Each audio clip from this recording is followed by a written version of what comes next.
Sa panahon ngayon, halos lahat ay may kamera sa bulsa. Sa bawat sandali ay pwedeng maging content.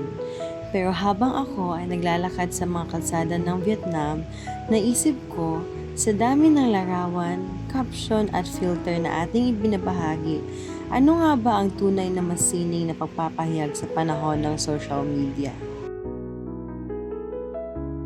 Isang araw sa Ho Chi Minh, Vietnam, in-interview ako ng mga estudyante tungkol sa longevity, ang mahabang buhay.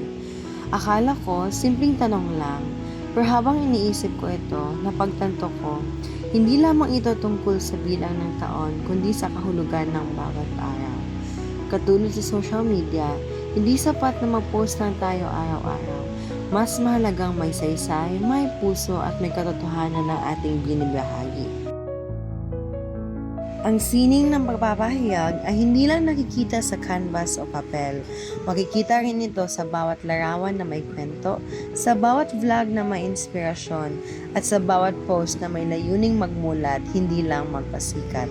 Sa panahon ng social media, tayo ay mga modernong manunulat at pintor.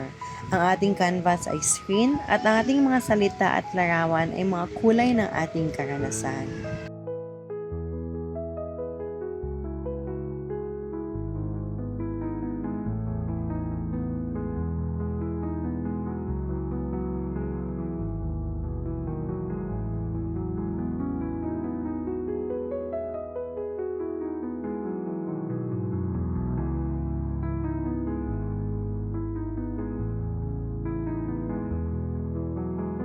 Pero minsan, nakakalimutan natin ang tunay na layunin ng masining sa pagpapahayag.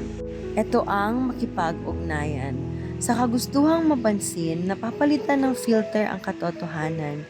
Ngunit ang sining, gaya ng buhay, ay mas maganda kapag totoo. Kapag ipinapakita natin, hindi lang ang maganda, kundi pati ang mga natutunan sa likod nito. Sa bawat paglakbay, bawat retrato at bawat post, may kakayahan tayo mapahayag ng kabutihan at karunungan.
Ang masining na pagpapahayag sa panahon ng social media ay hindi nasusukat sa dami ng likes or views, kundi sa dami ng pusong naantig at isipang napaisip.